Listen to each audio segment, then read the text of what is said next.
আজকে আমি বানাবো আপেল ভর্তা। তো আপেল ভর্তার জন্য আমি আপেল নিয়ে নিয়েছি।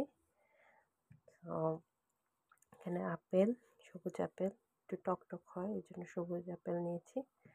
আর পুদিনা পাতা, এটা আমার গাছের পুদিনা পাতা।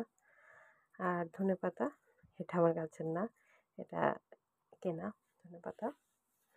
এগুলা দিয়ে আমি এখন তৈরি করব মজার আপেল ভর্তা। আমি আপেল কুচি করে নিয়েছি, এর মধ্যে ধনেপাতা, পুদিনা পাতা কুচিও দিয়ে দিয়েছি। এখন এর মধ্যে দিব কাসুন, যেটা আমরা বাংলাদেশি সবাই চিনি, কাসুন।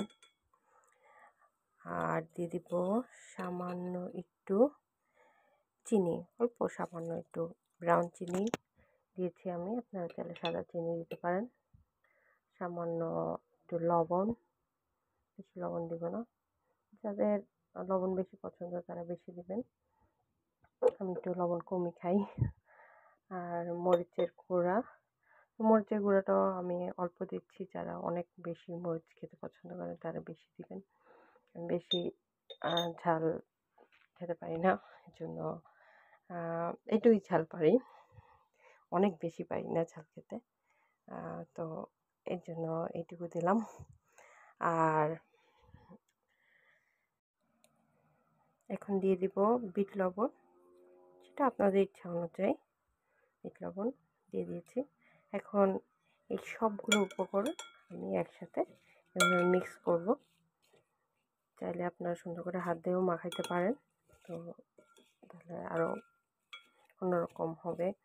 আর অনেকে চাইলে সরষের তেল দিতে পারেন, কিন্তু আমি আর সরষের তেল দিচ্ছি না। আমি এগুলো দিয়ে ভালো করে মিক্স করব, করলেই রেডি হয়ে যাবে আপেল ভর্তা। মজাদার তৈরি হয়ে গেল আপেল ভর্তা। তো মাখানোর পরে এরকম হয়েছে। আপনারা চাইলে বাসায় ট্রাই করে দেখবেন, আমার মনে হয় ভালো লাগবে, এটা অনেক মজাই লাগে খেতে। আপনাদের স্বাদ অনুযায়ী ঝাল, কাসুন্দি, লবণ সব কিছু বাড়িয়ে কমিয়ে দিতে পারেন। সো আমি এখন খাবো, আর সহ্য হচ্ছে না, খেয়ে দেখি কেমন। এটা খুবই মজার জিনিস, আমি খেয়ে ফেলছি, আসলেই মজার জিনিস। আপনারা বানিয়ে খেয়ে দেখবেন। Thank you.